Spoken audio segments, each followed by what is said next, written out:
I think about, a brand like Budweiser Magnum, where we decided many years ago that strong beers in India that overrepresent mild beers can never be a segment which would want premium offerings.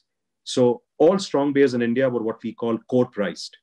At that time, it would have been silly to think about a brand that will enter a plus 5% ABV category, but position it itself as a premium beer, which is what Budweiser Magnum got positioned. Today, Budweiser Magnum is one of the best success stories we have in India.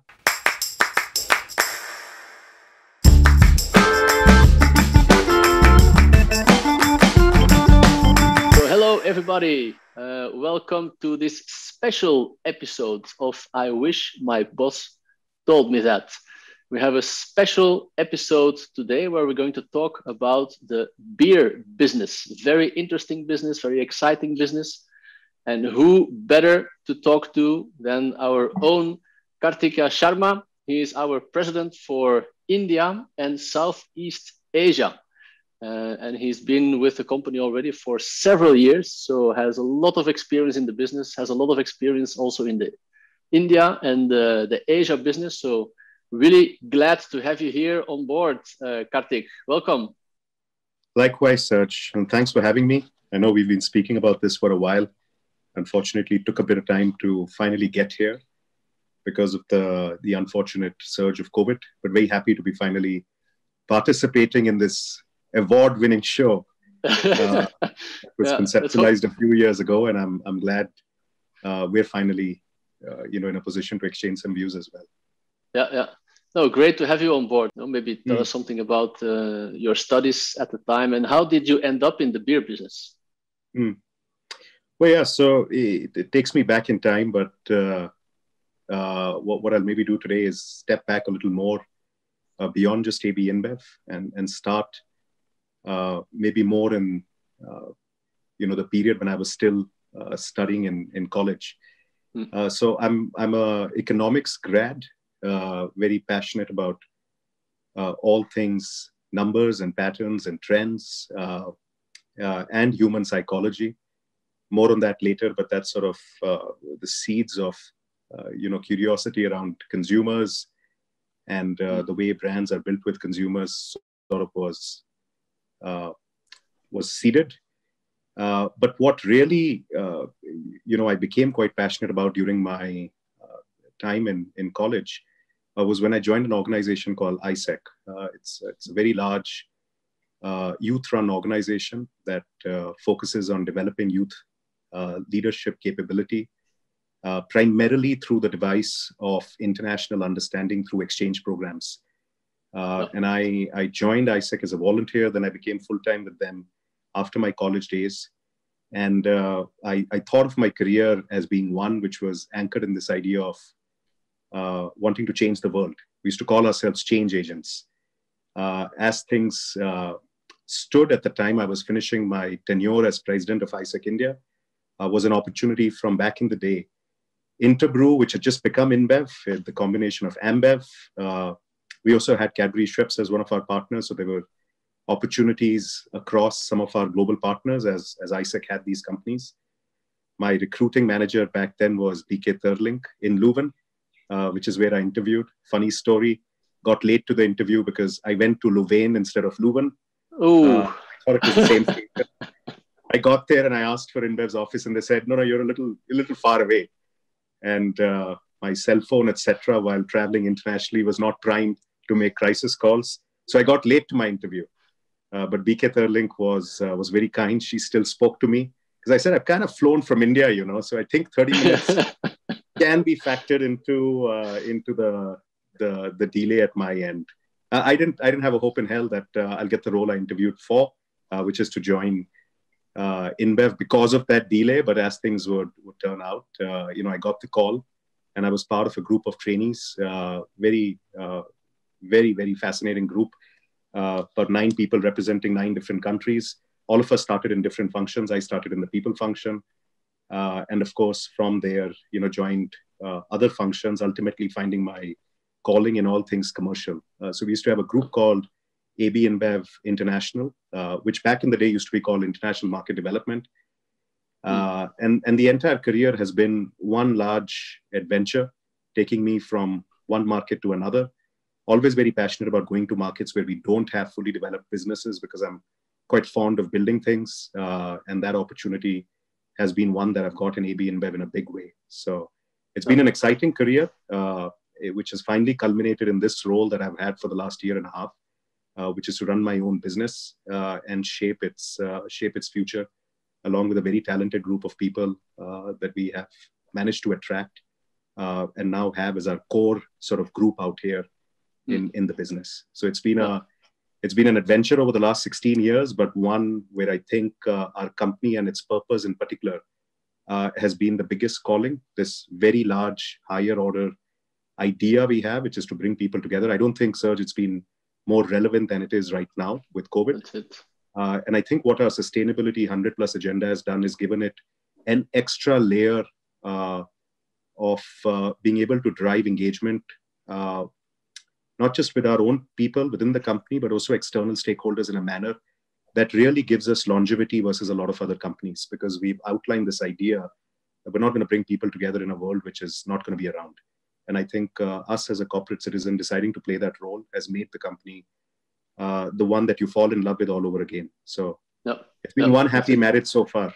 All right. Wow. And then you started off in people, if I understood correctly. No? So that's right. Economist, starting off in people. Was that the type of role that you were targeting, or you were most interested in at the time, or was more like a coincidence that you ended up in people? No, it was very much by design. Being in an organization that was all about people and developing leadership in young people, which is what ISEC was. I was part of that organization for 7 years, which was a fairly long time, 3 during my college years and 4 years after. And so I was very passionate about working in the people function with the idea that I'd like to be part of a group that unlocks human potential. What transpired with the opportunity I had with that traineeship was also an opportunity to experience many other functions. And I suppose when I started to get deeper and deeper into all things commercial, I also got very passionate about my other love, which was consumers, interacting with customers, being out there, representing our company, selling our products. And as things turned out, I never really got an opportunity to come back to the people function per se. But I think you and I can both agree, the idea of unlocking human potential isn't something you only do when you're in the people function. I think that maturity came along the way. No, that's it. And as a business manager, in the end, you're responsible as well for the whole people agenda, no? Because you're responsible to attract the top talent, to make sure that talent develops, to create a pipeline for your business, obviously, right? Absolutely. So, and I see you also spend a lot of time with our campus hires whenever we go to campus. And we have people interning with us, or we have new FTEs starting. I see you also involved. Do you see any difference there? I'm curious to understand for sure, because you worked for ISEC, the way that you started and the ambitions that you had at that moment in time. Did they evolve when you talk to campus hires that we recruit at the moment? Yeah, I think in a manner that's very difficult to put in words. That's been the quantum of change I've seen. And I'm kind of juxtapositioning my own time as a new sort of hire compared to the kind of talent we bring in now. People are a lot more smarter, a lot more, I think, clearer about what they want in their lives, where this job fits into that larger scheme of things. I think is a remarkable amount of clarity. The kind of hires we attract in particular display, very focused. They know what they want. And I think they don't settle for what's been dished out to them. We took what was given to us for what it was. And what I see as the big difference now is that people just don't accept, what is being offered. And by that, I mean the company, what it stands for. And I see that as a massive plus with this particular generation of talents we've been, attracting and bringing into our organization.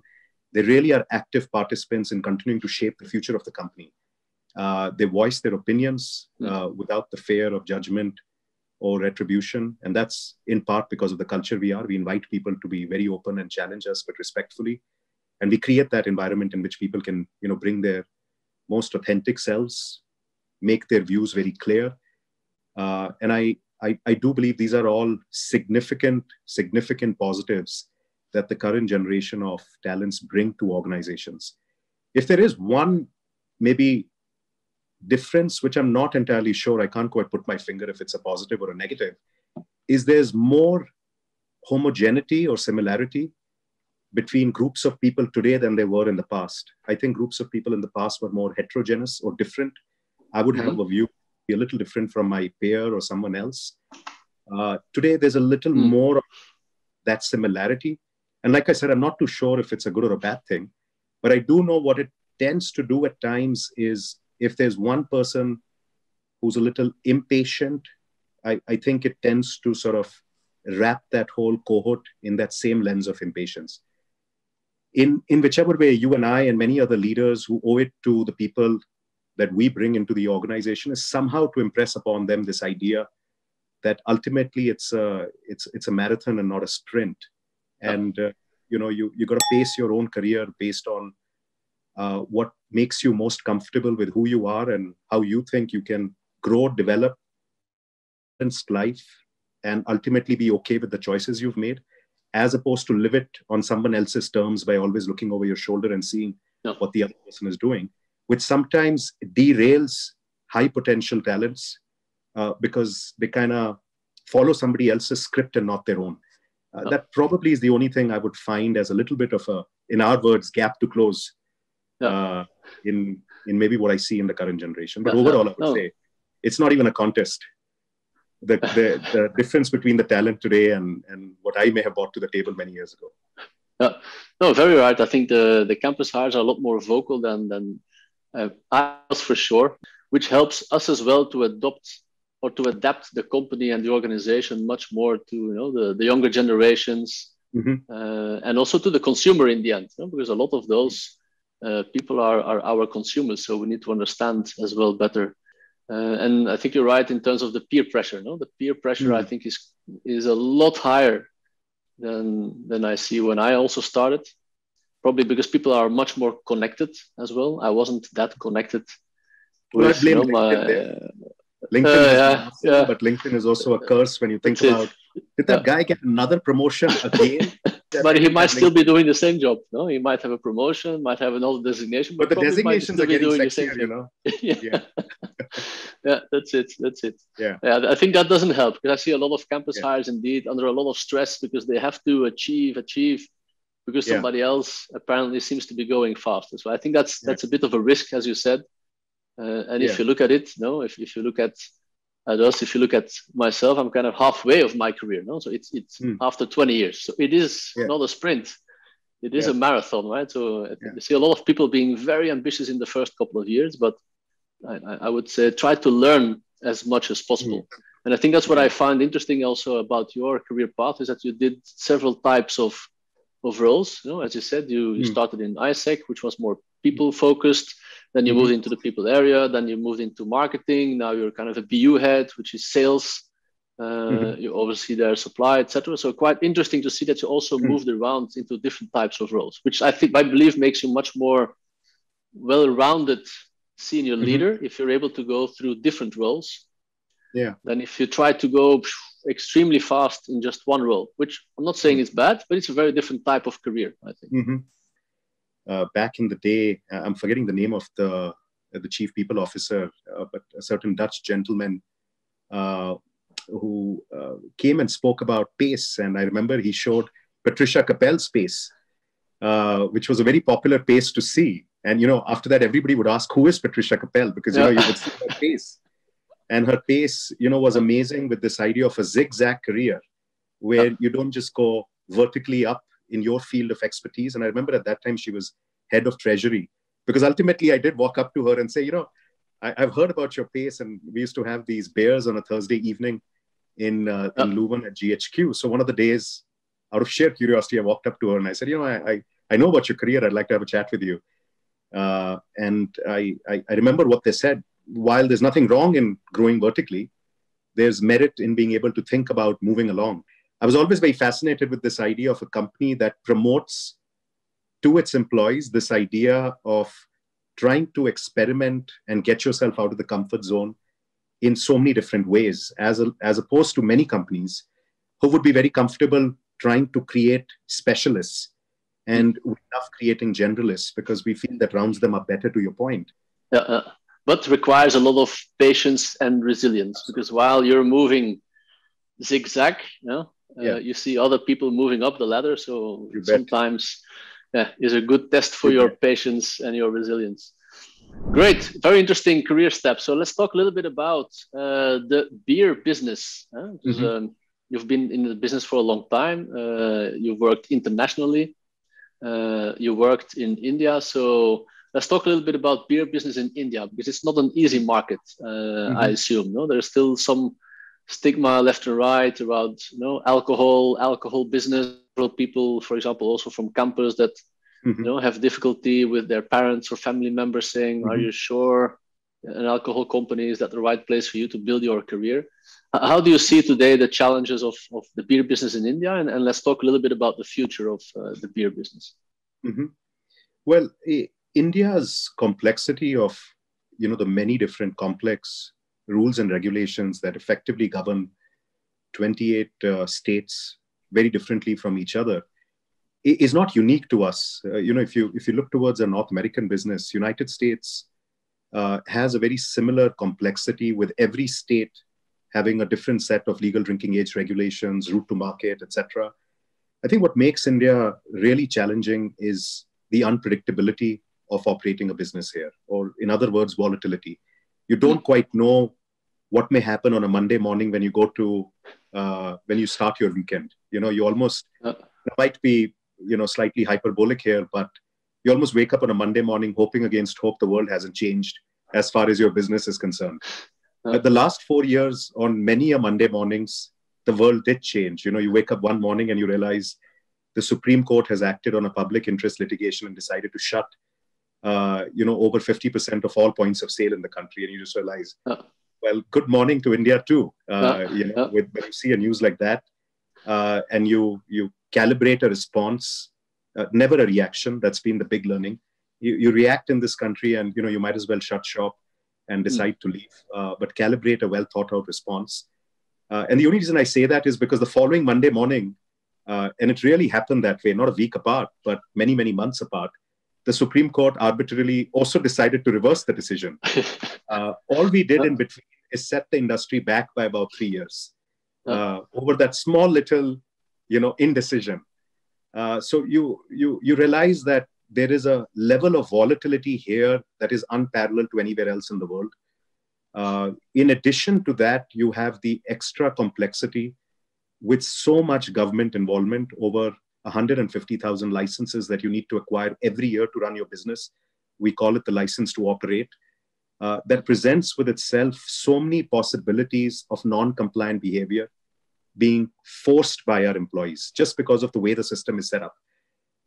It's primarily these two things that makes India a very difficult place to do business: the volatility and the high touch point engagement with the government to acquire your license to operate. That has allowed us to deal with. For example, when it comes to volatility, I think over a period of last 4 or 5 years, and I'll primarily focus on the period after we combined with SAB Miller, we have now almost made it second nature for ourselves every year to have a plan B and a plan C, because you can't start a year just with a plan A. On the compliance part, which is the other complexity I called out, I think what we've done is frankly quite remarkable. We have found a way, in many ways, born out of our culture, which is to not take shortcuts, and hardwired it or hard-coded it into our employees, our behaviors, our training mechanisms, then use technology to be able to create processes that give transparency through the life cycle of acquiring a license so that every stakeholder can see what's happening. And I think through a combination of all of this, we have probably become, and I wouldn't want to be getting ahead of myself here, but we have become a company that has a standard and a reputation that now people in the government offices know of. They know that AB-InBev would rather see their file getting delayed, that their license not getting approved, before they indulge in any kind of behavior that can be described as non-compliant. And I see this as a really big win that many people in the past have played a role to get us to where we are. And I think when we now talk to our global compliance teams, they have so much more confidence that India is a business where we found a way to do things without sacrificing our values. And so I would say that the beer business or the larger alcohol business is a tough one. But if a company has the right approach, the right mindset, we can make it work. The future, which was the second part of your question, I suppose it's a difficult point with where we are right now to talk about the future with a great deal of optimism. But I'm an eternal optimist. So I think it comes naturally to me that I believe fundamentally all of these things in the larger picture of India are merely speed bumps. What really changes is the perspective of the people looking at the change. In the longer scheme of things, if you stretch India out 10 to 15 years, it's a remarkable place to be doing business in. There's no disputing the fact that this is going to be one of the most important markets for AB-InBev in times to come. But that's a great perspective. It basically also means that to be able to operate and to find your way of operating in such a complex market, you need to hire the best people. No? You need to hire people who are experts in their domain for the business there. But yeah, shorter term, there might be a lot of setbacks. So you need people with expertise, resilience, because 1 year can be extremely bad, whereas the next year could be glorious. You bet. I think that in many ways, Serge, frames up, the lens through which we look at talent that we'd like to attract to our company. Exactly the descriptors you used, people who can get back up even after getting knocked off or knocked up pretty bad. People who don't lose belief. People who really believe in building something and not just riding the wave. Because at times, when the going's good, India can be very good. And I've at times observed, and we've experienced that, we hired talent who came in. The moment the going got a little difficult, they were the first people to jump off because the wave kind of flattened out. Then you see the people who stuck around despite the wave flattening out. They waited for the next big wave, and they got even more growth and they got even more opportunities. So I think it has shaped who are the people we look for and what are the characteristics we look for in them as well. How do you see the beer business evolving still in the next couple of years? I see also we're doing quite some innovation. So can you give a little bit of context about the strategy there from a consumer perspective? The Indian consumer, has become more different while staying the same in many different ways. The more different part is many corporations like ourselves are now recognizing the diversity of India and are starting to go so deep on the nuanced differences between the many different Indias within India, whether it's rural India, urban India. Within urban India, they're the urban poor, they're the urban rich, they're the urban aspirants. And I think various corporations, depending on their bouquet of products and the problems they're trying to solve, have sliced and diced India right down to the number of Indias that sometimes is difficult to put on a piece of paper. At the same time, these differences of what they would like, what they eat, what they prefer in colors, what they prefer in packaging, what they prefer in the sizes of products they buy, while these things have become more and more pronounced and different because corporations have realized there are so many differences they can play to, there are also a remarkable number of similarities. And that is, Indians first and foremost want to buy something they can trust, needs to be high quality, needs to be something that, as we describe, is value for money. That doesn't mean it's cheap, but it means we have a unique idea of deciphering what we call mental economic value. I look at something and I just know if this is worth the money I'm paying for, which also makes us master bargainers. And you tend to bargain for just about everything, which is why India has these beautiful concept of open markets where you just go and you keep negotiating. I think these similarities coupled with the very unique differences has created a remarkable opportunity for companies who can innovate very well by putting the consumer at the heart of everything. I think about, a brand like Budweiser Magnum, where we decided many years ago that strong beers in India that overrepresent mild beers can never be a segment which would want premium offerings. So all strong beers in India were what we call core priced. At that time, it would have been silly to think about a brand that will enter a plus 5% ABV category, but position it itself as a premium beer, which is what Budweiser Magnum got positioned. Today, Budweiser Magnum is one of the best success stories we have in India. Of course, beyond Budweiser, but if I just think of that as an innovation. And you know, it fills our heart with a great deal of pride that China today is launching Budweiser Magnum, because we've seen, you know, the success of it over here, and there's a point of view that success can be replicated. So I think innovation is a massive opportunity in India, and your specific question on craft beers is just one subset of a larger set of innovations we could be driving. Seven Rivers Brew Company is one such innovation we kicked off. And uniquely, we decided that while it's important to have the products in the market, we also thought there could be venues through which we build the brand. And one of those venues was the Taj Brew Pub that we pioneered. There are going to be many more coming up this year and in the following years. We want to make sure AB-InBev is being true to the idea as category leaders to create and shape rather than just ride a wave overnight. So when we see a lot of companies come through and give offerings, what we fundamentally don't see is sustainability in their offerings, in how they're thinking about evolving the category, evolving the consumers to this new evolving category. And therefore, we don't want to rush, but we want to make sure we understand the consumer, we give an offering that they would engage with for a longer period of time. And that's how we want to continue to evolve the beer category, not by fly-by-night offerings, but by really well-thought-out innovations that have a longer horizon. And we also expanded into the non-alcohol sector, right? Yeah. So curious to hear your views on this, because like a Bud 00, who got a 00? Do you see them as a beer, or do you see them more as a soft drink? I think it's a very fair assessment. And we've picked that up a lot in research as well. And that's one of the limiting factors of research.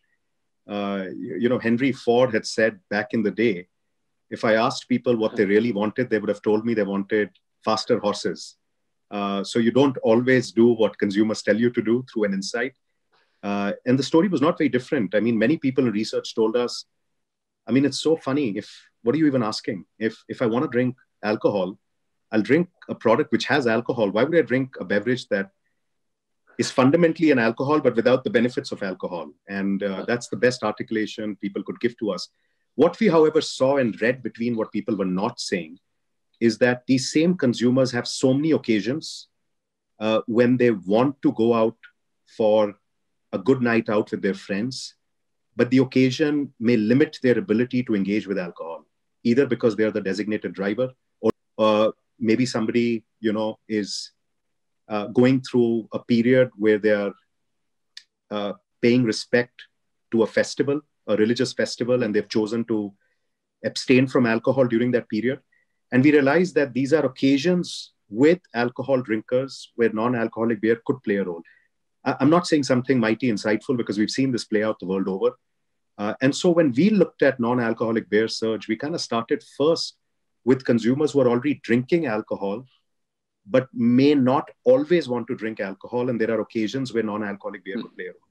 For example, when you're flying domestically. And one of the reasons that partnership with Indigo went so well, and at a certain point, Serge, Budweiser 0.0 was outselling Coca-Cola on Indigo flights. Right. Because that's a classic example. I've got a 2.5-hour flight from Delhi to Bombay. I sure as hell like a beverage that doesn't have so much sugar in it, and maybe it's not for me. But I'd like my favorite beer, but just without the alcohol, because it's okay. And I see that in my own interactions with consumers. So it's an exciting space, because when you think about non-alcoholic beverages, first of all, you have 6 million points of sale and not 60,000. So it's a very different scale. And suddenly you don't have, 25 million people that potentially make up your core target group. You now have potentially 350 million people, which is the middle class of India, that could potentially be your target group, right? So it's a very different size of prize if we reframe the opportunity. Great. Very good to hear. So let's talk a little bit. I think last topic I wanted to briefly discuss with you is the COVID pandemic, that we've had over the last almost year and a half now. Curious to hear, how did our business in India, go through this tough time? Because India for sure has been one of the hardest hit, and I think our business has been one of the hardest hits around the world, with lockdowns, full lockdowns, the nationwide last year. Now state-wise and city-wise. How do you see, our business and our customers and our suppliers surviving throughout this pandemic? And how are you as a business trying to support customers and suppliers? Yeah, it's the COVID pandemic, I think, is a tale of absolutely two different realities from the wave one to the second wave. I think the first wave was tough because of the sheer jerk to the system or shock to the system we got with that, almost 45-day lockdown last summer, where there was no precedent to such sort of a national lockdown. And I think our big focus at that time was certainly the safety and security of our people, because we just knew what was happening in many of the other countries. And many countries had already experienced, Italy being a case in point, China being another, before India really saw a COVID surge like the one we saw. But we also equally, along with keeping our people safe, were focusing on business recovery, trying to see what do we make of a business that really came down to a grinding halt. When I think about,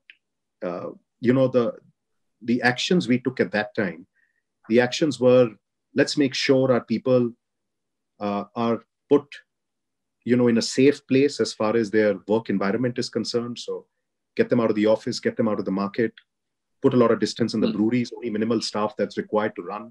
And there was this mindset of, safety with a lot of caution, because you don't quite know how this virus is evolving, right? And we knew very little then compared to what we know today. The focus was also on, wherever we were seeing opportunities, we were trying to maximize, because a certain state had lesser COVID cases. So breweries were functioning and markets were functioning.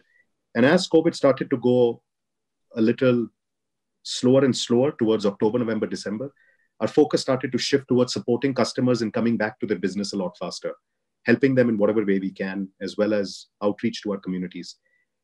When I compare the second surge, I think one of the most significant differences, and you and I have spoken about it when we were trying to collaborate on how to step up and support our community, is that lives suddenly became a lot more unpredictable because of the intensity of the COVID spread, the absolute spread across age groups, because it was no longer affecting only older people. We've seen how many young people have in fact lost their lives.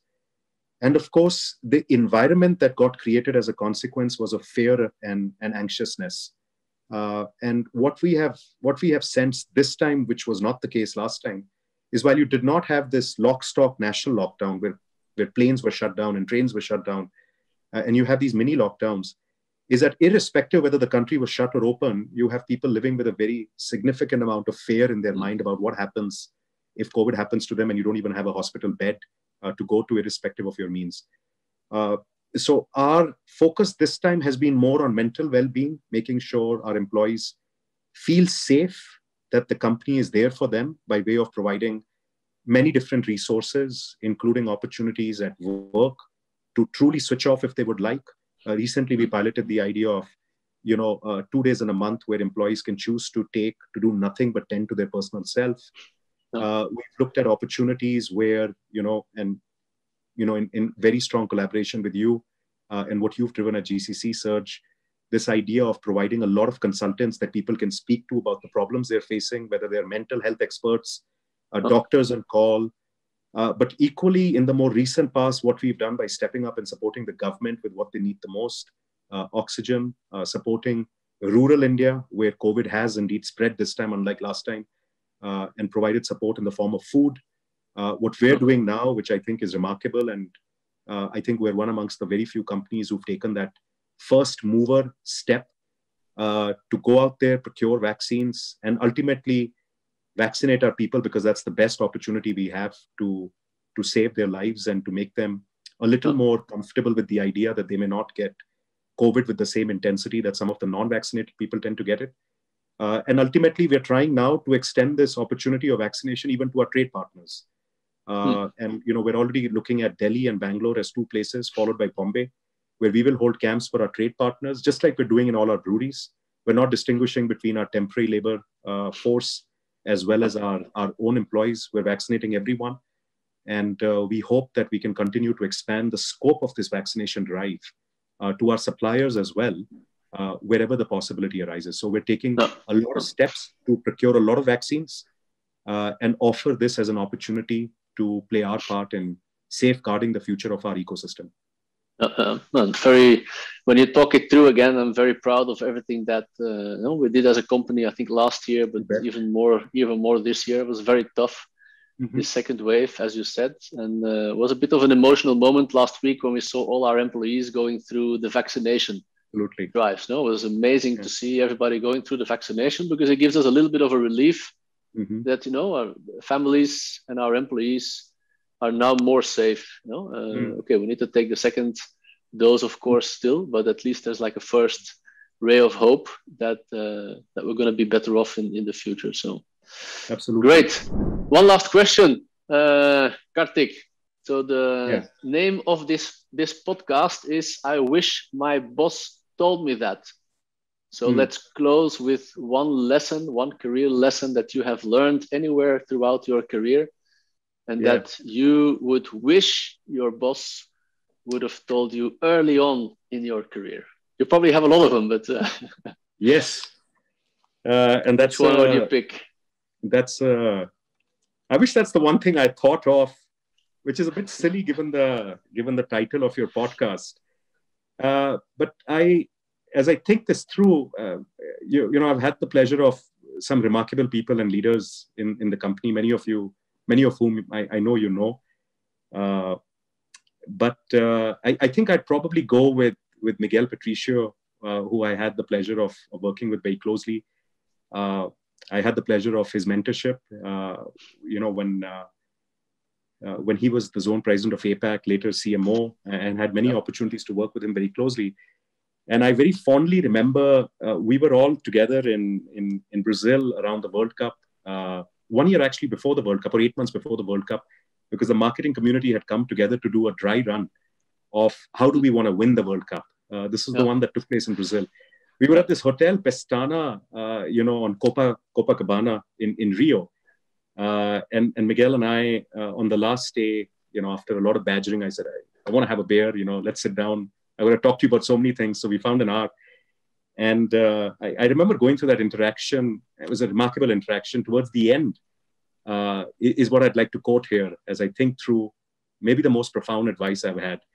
It was, of course, a period in my career where I was a little unsure of which way my career is going or should go. And I needed some advice. And I had an idea of what I wanted to do, but I wasn't too sure how to go about it. So I recall having this amazing conversation with Miguel, who's probably one of the most people-focused leaders I've come across in our company. And towards the end, he said, hey, if there's one thing I hope you take away from this conversation, is never, ever assume something in your career without actually validating it. And the best way you can validate that is walk up to your boss, your line manager, to whoever mentors you, for example, and simply ask. And I walked up to him, by the way, in that interaction, and I asked him for this role I wanted to do. And it was a moment of braveness, maybe because I had a couple of Budweisers with him, and I said, I should probably do it. Miguel, I really want to do that job, and I want you to tell me if you think I'm cut out for it. And he laughed towards the end, and he said, when I told him, there was a real chance I was not going to have this catch up with you. And he said, I hope you take this away and you pass it on to other people as well, that you're going to miss a lot of opportunities in your life if you just assume that it's a no before you even ask. And you'll be surprised how many times you'll get a yes. And even if it's a no, it's never an absolute no. It's a no with guidance and direction. If you are working with the right people, and they'll tell you what you need to do to get to the yes in your life. I have held it very close to my heart. I never assume things now. I just walk up, ask, whether it is for advice, whether it is for a career opportunity, or whether it is for, a disagreement and a change of direction if needed. I don't just assume that the other person already would be on a certain place. And I think that's what I'd like to share here for your listeners, if it helps them in any way, to never, ever assume, but just walk up and ask, and you'll be surprised with what you hear. Oh, very good, man. It sounds very simple, but it is something that a lot of us are not aware of, that we make assumptions that Yeah, indeed something is not going to happen. No, this person will not, yeah, like me, or this person will not you bet. support me left or right. Yeah, don't make the assumption. Just go out there, ask, and Yeah, get the feedback. Great yeah. one. Great story, by the way. Great Thank story. you. Good. Thank you very much, Kartik, Thanks, for Serge. joining us here in this episode. Some great insights into your career, beer industry. So thanks a lot for joining. Stay safe, and hope to see you soon. Not sure when, but I hope to see you later this year, still in a bar, and we can share a Budweiser and Yeah. catch up. Yeah, No, absolutely, Serge. I think one of our beautiful craft beers at the Seven Rivers Brew Pub would be an ideal setting. And I know that's you've been it. there, so you know what a beautiful place that is. But thank you once again for what you've been doing, I think, to inspire a whole generation of talents here in India and elsewhere in the ABI network as well. I think this is a great service you're doing as a leader, trying to bring other leaders together and get people to hear their more closely guarded insights, because we don't quite do this very often. No, And I do think it's quite inspiring how you are playing this role and being able to influence the future of so many generations, that so many talents that could benefit from this in their own careers. So thank you no. for having me. Really All nice right, talking to you. man. Thanks a lot. Thanks Thanks, for the Serge. kind words. Thank you. Thanks, So, to our Serge. Take care. listeners, thanks for dialing in again today. I hope you enjoyed this session. So, please share the episode with your friends, your colleagues, and tune in for the next episode. Cheers.